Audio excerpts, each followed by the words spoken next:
So now I'm going to direct your attention to April 1st of 2021. You've heard other witnesses testify about what they saw. Why don't you tell us what happened? Well, Rudy and I were walking around looking for a ride. What time was this? This was really late at night, maybe around like 11. We started going around, and by the time we bumped into him, it was probably like after midnight. So that's the reason why we were heading back to the house, because no store in Umatic or Marisa was open after that time. And so we see this silver car pull down, coming out of the bridge, and Macrina getting out. And I asked her, Macrina Sanchez? yes, Macrina Sanchez, and I asked her who was driving her, and she said, Uncle Daniel. So I looked in the car, and sure enough, it was him. So I waved him and I flagged him down, and I was happy to see him. And like I said, Rudy and I had been split up for some time, so I hadn't really been seeing much of the Umatic crowd in the last couple months, so I was excited to see him. So he pulled over, and Macrina walked home, and he got out, and he had asked Rudy how come we didn't go to the anniversary or something like that. It was in the subdivision, something. Frank and Rose. Mad at Rudy? Not mad at Rudy, but just asking him how come he didn't show up. And to a rosary? yeah, it was like an anniversary rosary or something like that. And Rudy had said that something to the effect of, well, you know why I didn't go, or you know why I couldn't go. And that's when Daniel was like, you know who I am? Almost like anybody he had invited would have been accepted at the function or whatever it was. I see. So after, I guess, Macrina got out of the car then and She went began over? walking to the other side of the street. Is the street goes into where she was staying, I believe. Okay. So you were outside, Daniel was outside of the car, and you gave him a hug, right? Yeah, of course. When I saw him, I greeted him with a hug. I kissed him on his cheek. And Okay. And this wasn't like you wrapped yourself around or anything like that, just a hug? just a regular local greeting, just I Okay. embraced him and I gave him a kiss on his cheek. All right, and then what happened? It began raining, so we were standing under the extension, and I remember him asking about the rosary again, and then I guess he heard about my son, and he began to ask me where my son was and what I was doing about getting him back. And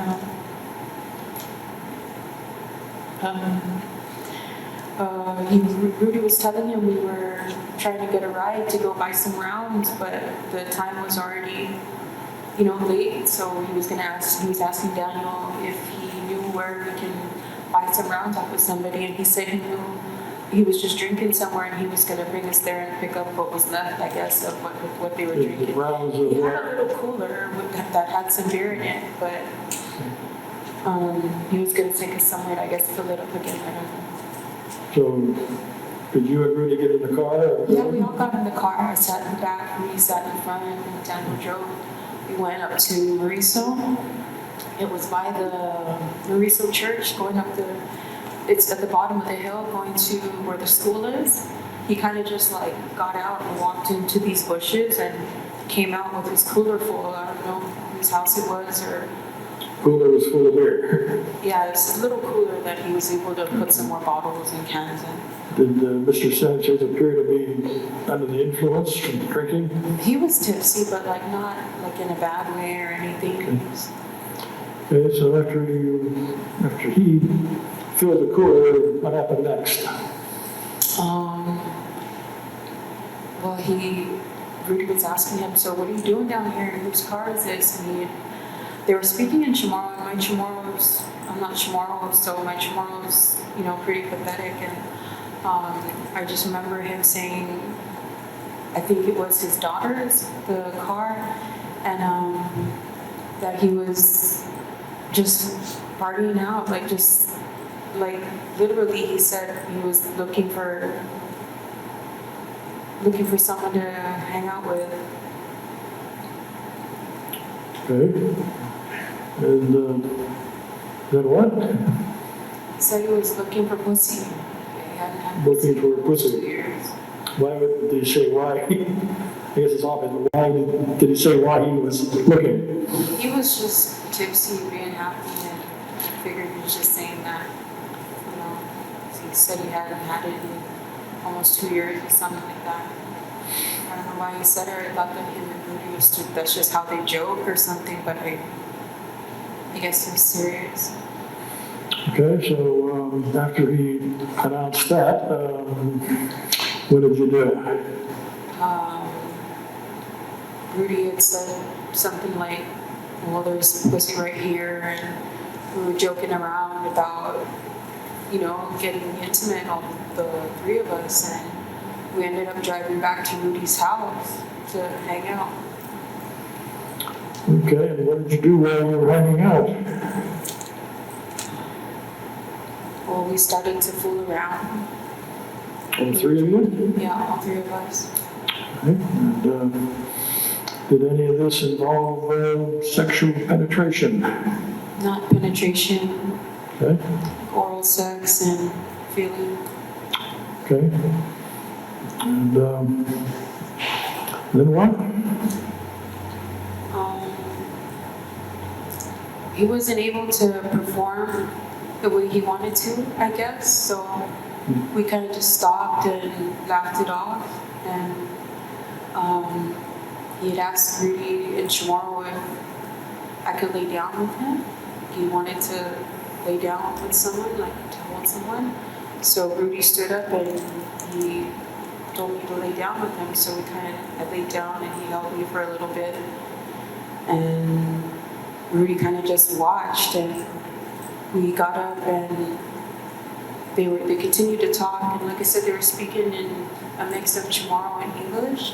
So I was playing guitar and I was singing, and he was saying something about needing help around his house and that he could pay me and just stuff like that. He knew we needed help with money, and he knew I needed to work to get my son back.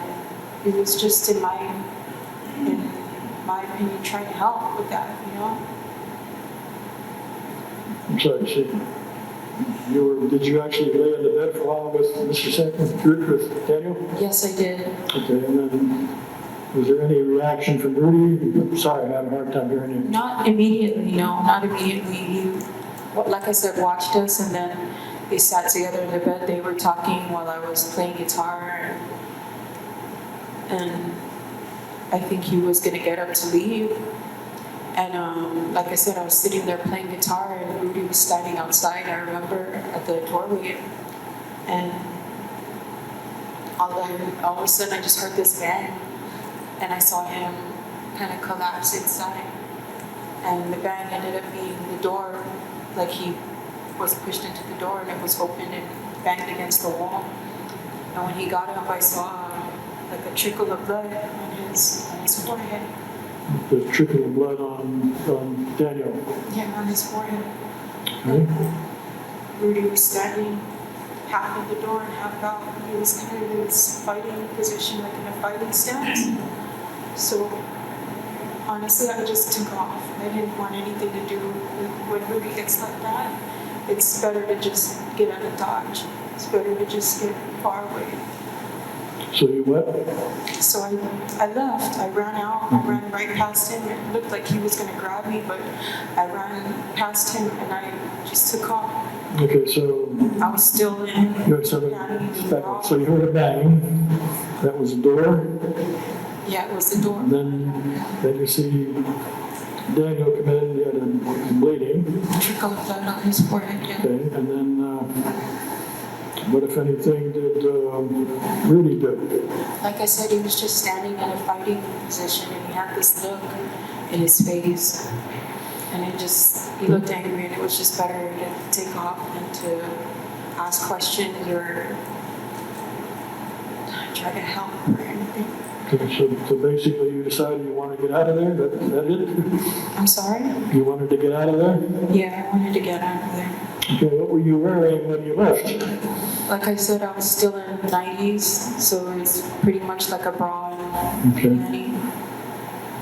And you went where?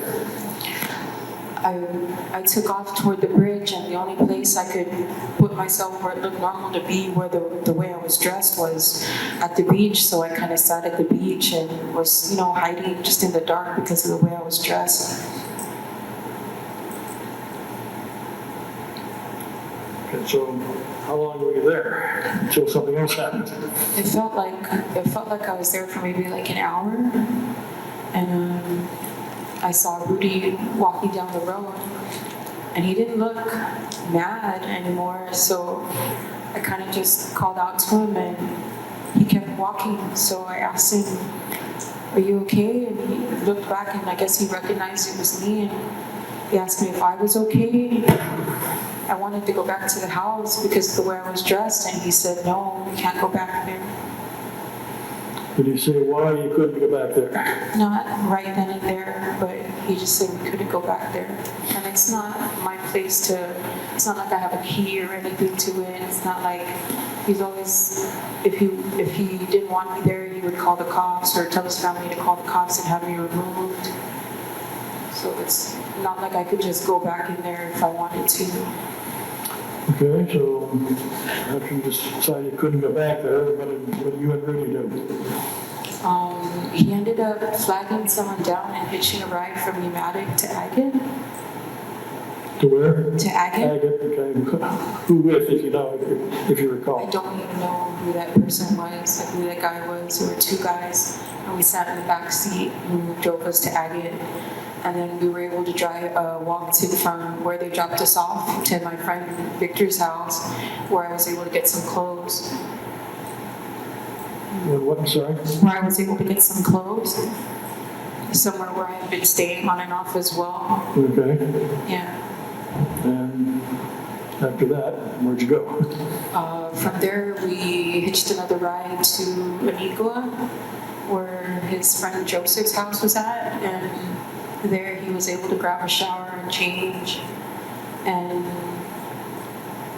I asked him, I said, finally asked him, what's going on? How come we can't go home? And he said, it's bad. And I said, what's bad? And he said, he's dead. And I already knew what he meant. He said he's dead. Yeah.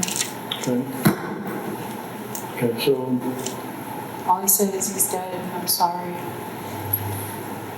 well, after you say you went to Agate first, Yeah, we went to Agate first, yeah. and that was whose house again? Victor Cruz. Okay. How long were you there?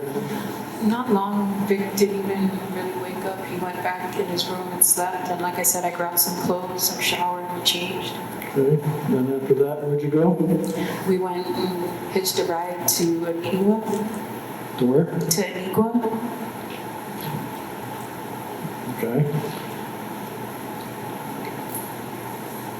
I'm sorry, and then what? That's when he told me what happened. Not what happened, but he told me that something bad happened, and that he's sorry, and that Daniel was dead. Okay. So where all did you go after? You went around quite a bit that night. Yeah. So We stayed in Anigua for like 2 days. We stayed there for 2 days. I guess he wanted to kind of hide out, and when we realized nobody was looking for him, we got a ride to Barragata. Okay, and who took you to Barragata, if you recall? My friend Joseph and his wife Mary Jane. Right. And any particular reason why you wanted to go to Barragata? I wanted to meet up with a friend of mine.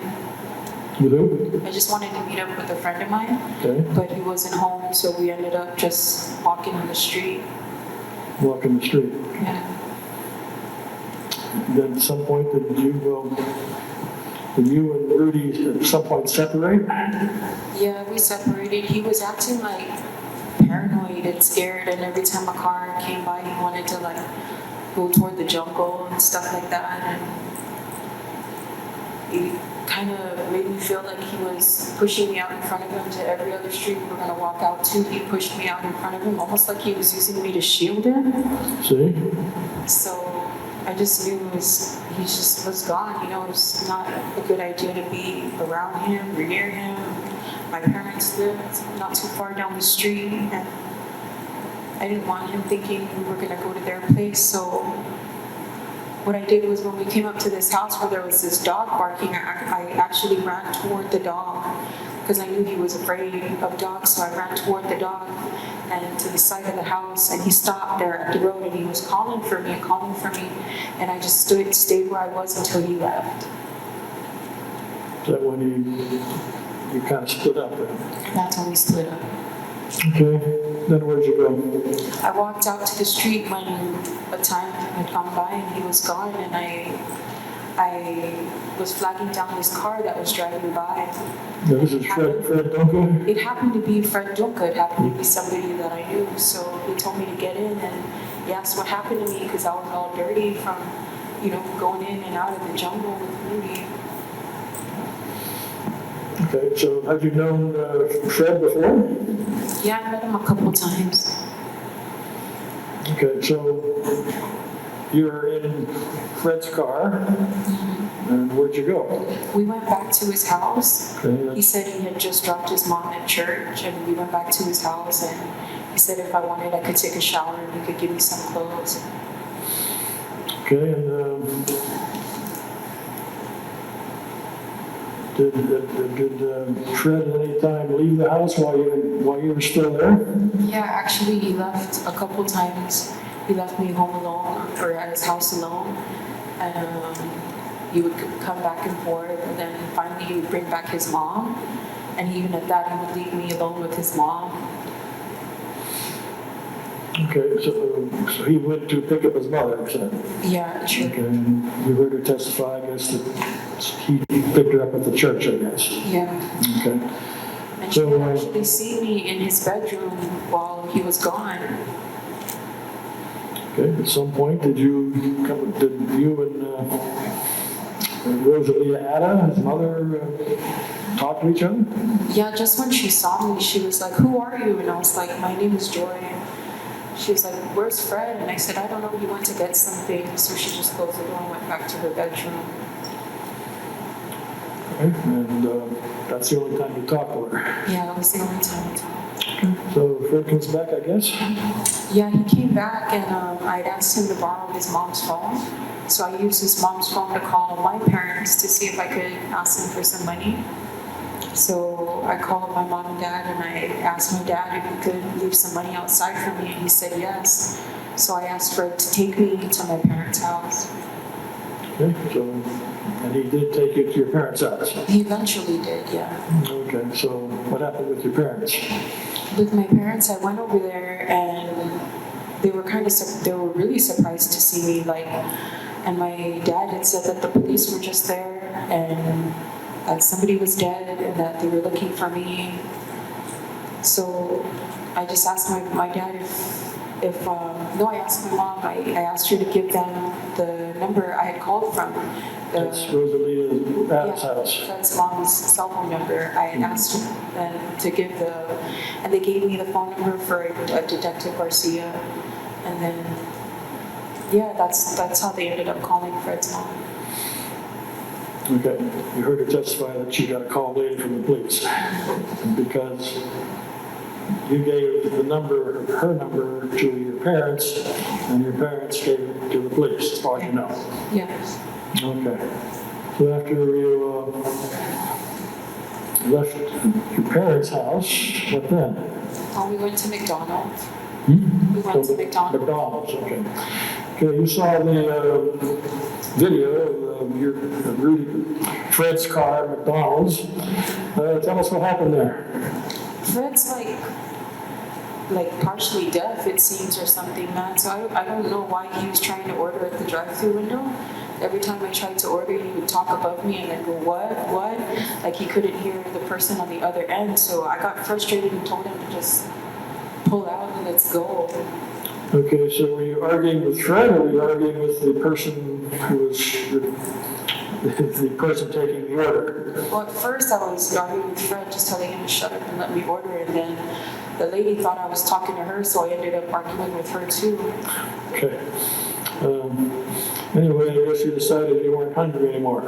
No, I wasn't. I lost my appetite. Okay, so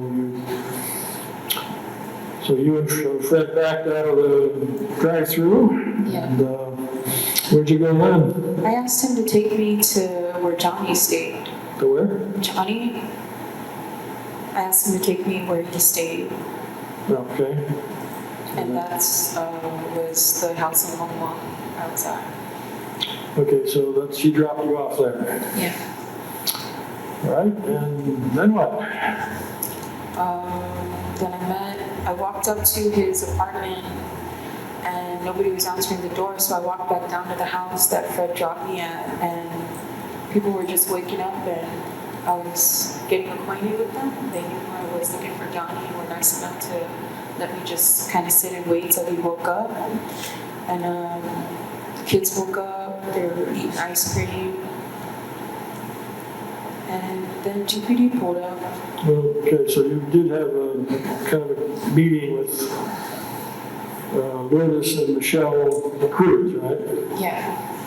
Okay, and let's say, so how'd that go? Just give us a little more. Well, they were nice. They were, like I said, they let me sit down. They gave me a can of Mr. Brown. Okay, and so you knew by then that the police were looking for you, Yes. and you saw police cars pulling up. I assumed they were police cars. They were unmarked, but it was the way that they Okay. fly in. And is it correct that you did say to them, given the fact situation, here comes my ride? Yeah, that's what I said. I said, that's my ride. You knew they were looking for you and Yeah, that problem. the officer I recognized, he hopped out. I don't remember his name though, but he hopped out and he was like, Joyner, he just went like that. And I said, that's my ride. And I just went peacefully because I didn't want to make a scene or to alarm the kids or anything like that. Okay, so you were arrested, correct? Well, they didn't handcuff me or anything. They just put me in the car and drove me to Teton. So I thought they were just gonna like ask questions or something. I didn't know I was gonna be arrested for what happened. Okay. You did or did not know? I did not know. Okay. So, today you were wearing civilian clothes, but it is a fact that you are incarcerated at the Department of Corrections. Yes, I am. Okay. And are you incarcerated there because you cannot post bail? No, I can't break that bail. Okay. So, we've heard from Serena Yamasta about a couple of conversations. Could you tell us about that? When I initially got there, she didn't recognize me, and I had introduced myself as Uncle Rudy's girlfriend, and then it kind of jogged her memory a little bit. And then she asked me why I was there, and I said they found Uncle Daniel's body in Uncle Rudy's house. And she just goes, Uncle Daniel who? And I said, Daniel Sanchez. And she couldn't or didn't know exactly what I was talking about, so I said Uncle Hulk Hogan. And she became angry, like she got Sorry, can you repeat that? Uncle what? Uncle Hulk Hogan. Uncle Hulk, okay. And she became angry. She called the officers and was asking them questions. I wasn't really paying attention. And then when they left, she just was getting mad. She was trying to get me worked up, and I don't know. I couldn't figure why, but she was just trying to get me worked up. She was calling me names and telling me I was going to rot in there. Did she tell you also troll? Yeah, she said that. Okay. That I was going to rot in there. I was going to rot in hell. Had you been polite to her before that? Yeah, pretty polite, I would say. Okay, so after she called you names, did you kind of retaliate? Yeah, I did. I said pretty awful things to her about her, threatened her kids, just to get her to. She really got me heated about. She was talking to me like I did it, like I was guilty, and that she knew I was guilty, and it just really got me mad. Okay, and then Lizzie Masta said you had another conversation after you'd gone to court, I guess. You recall that? No, not really. What happened to what was said there? I just remember being emotional when I got back from court. And I actually remember her being nicer the second time when we were able to talk during our time in lockdown. Okay. Okay, is there anything else you'd like to say about this and what I've asked you? Just that if I knew that flagging Daniel down that night was going to lead to what it led to, I wouldn't have done it. And I didn't intentionally try to get Rudy angry or anything like that, because Daniel was a really good guy to me and my kids. And he was always willing to help. Just that. And I know it probably doesn't mean anything coming from me, but I really do offer my deepest and sincere condolences to his family. Your dad was a wonderful person. Okay. And finally, just for the record, did you recklessly cause the death of Daniel Sanchez under circumstances manifesting extreme indifference to the value of human life? No, I did not. Did you recklessly cause the death of Daniel Sanchez at all? No, I did not. Did you recklessly cause or attempt to cause serious bodily injury to Daniel Sanchez under circumstances manifesting extreme indifference to the value of human life? No, I did not. Did you recklessly cause or attempt to cause serious bodily injury to Daniel Sanchez at all? No, I did not. And did you unlawfully possess or use a deadly weapon, that is scissors, in the commission of a felony? No, I did not. Thank you. No further questions. Cross-examination. Yeah, sure.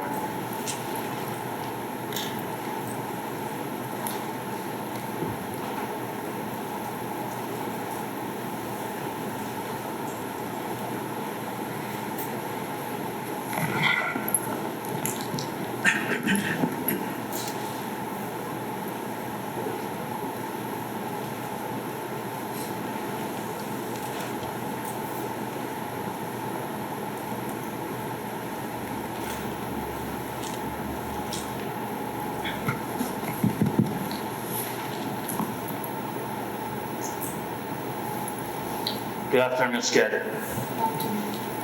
Now, you sat through all of the witnesses throughout this trial, correct? Yes, I did. So you got to hear the testimony of all of the witnesses as they testified in court. Yes, I did. So you're able to hear what they had to say about their involvement in this case. Yes. All right.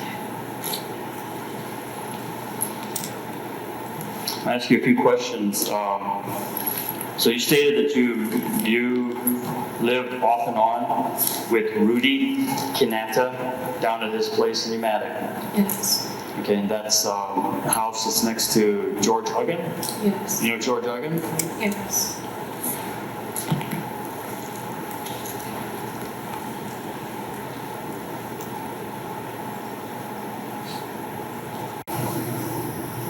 Now, when you stayed off and on, is it true that you would stay at lengthy periods of time, right?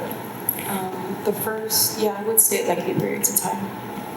So it'd be fair to say there's someone saw you there, it looked like you lived there. Yeah. So you considered Mr. Huggan your neighbor? I wasn't really familiar with him. It's not like I went over to his house very often, but he was the neighbor next door, yes. Okay.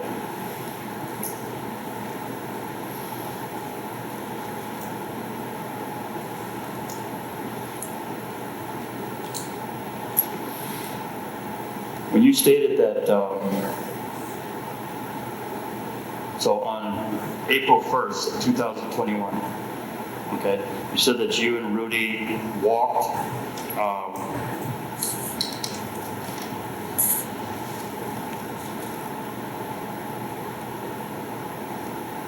where were you headed the evening of April 1st? 2021? Well, when we walk places, we kind of just like sit at the mayor's office and see who's walking by or who's driving by, see who could give us a lift or something.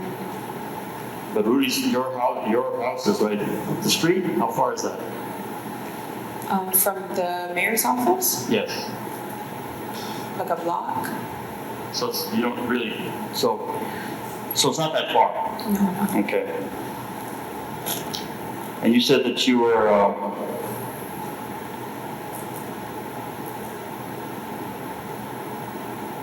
well, it was after midnight when you saw Uncle Daniel's car, correct?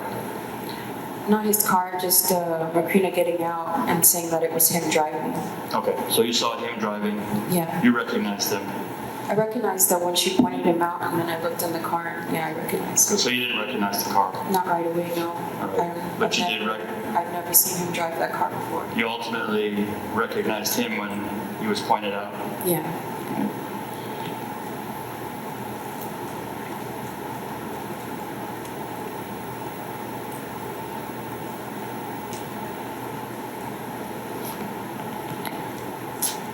What were you looking for the ride for?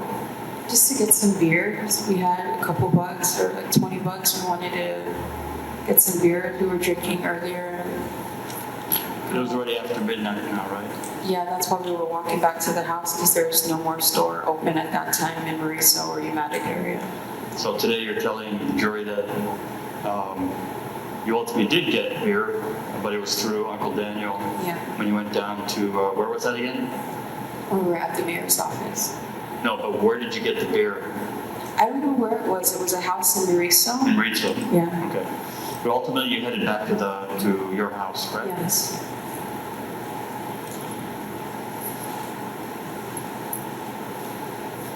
And at your house, you heard testimony from Josiah.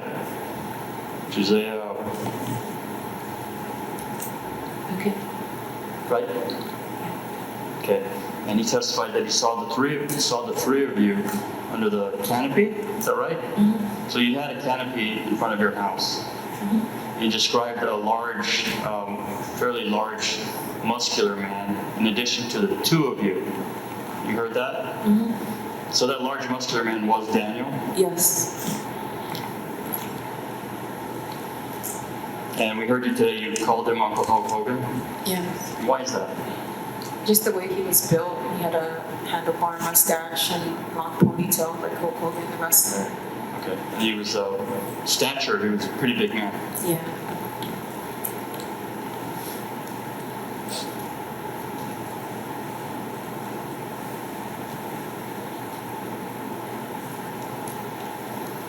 So isn't it also true that at the the Umatic Mayor's office, before you saw the silver car and before you saw Daniel, you and Rudy had gotten into an argument? No, I don't remember us being in an argument because we were walking together looking for drinks. Usually when we argue, the drinking stops. But you two get into arguments pretty frequently, is that true? We did argue In frequently. fact, you heard the testimony from Mr. Ogden that Rudy would come over to his house to borrow the phone to call the police because he wanted to have you taken away because the two of you were arguing. Yeah. Okay, and that's true, right? Yes. Okay, so it's possible the two of you were arguing then at the Umatic Mayor's office. If we were arguing, we would be splitting up, not walking together. Okay, but by the time you saw the car and you saw Uncle Daniel, the two of you were together, correct? Yes. Right. And so you recognized him, and you said that you hugged him, or you greeted him. Let's see, how did you describe it?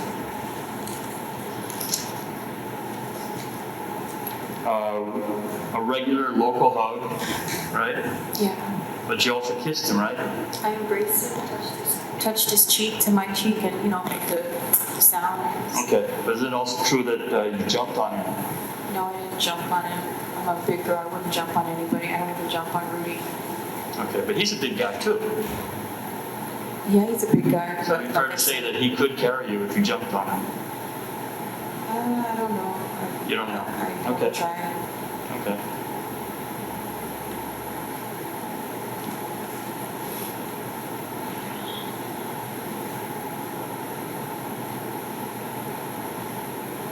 So you said that you thought that Daniel might have been a little tipsy, Yeah. but you weren't afraid of him driving you around, correct? When I saw that he was able to drive, I figured he's got a good head on his shoulders. I mean, he used to be in the government. I wouldn't take his judgment, or I wouldn't doubt his judgment call. Okay, so you weren't afraid to get in the car with him. No.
So regarding being now at your residence, at this was along the beach, is that correct? Is it near the beach? No. Your residence? It's not, right? It's on the other side of the beach area? Okay. And you were talking about how Daniel was looking for someone to hang out with, correct? Yes. And you even understood him to think or say that he was looking for pussy. That's exactly what he said. That's exactly what he said. Okay. But Rudy said that that's how they joke. No, I assumed that was how they joked. So you Because assume I've that. never heard him speak like that before. Never heard him say that before.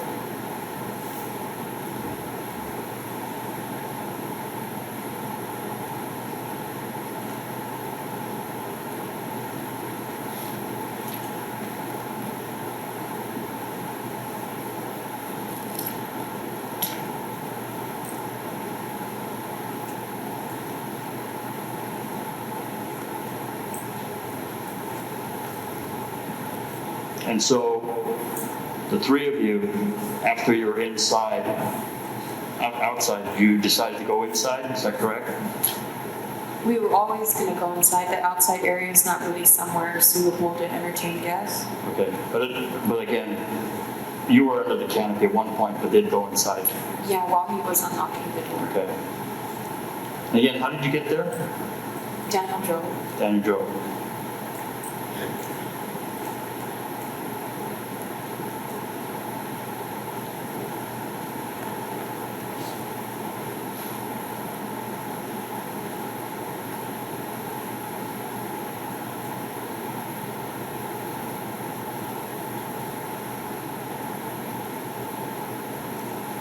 And you testified that Rudy said that, well, there's pussy right here now, right?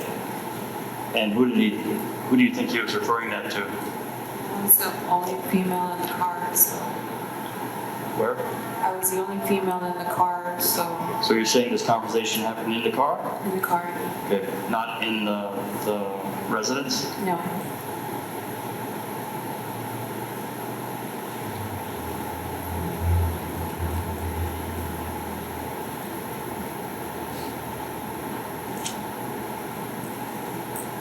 So the three of you got to the house. I thought by then, I think the three of us knew what we were getting into when we got back to Rudy's house. I'm sorry? By then, the three of us knew what we were getting into when we got back to Rudy's house, because the conversation had been had inside the vehicle. So the three of you knew what you were getting into? Yeah, So you're including Daniel? yeah.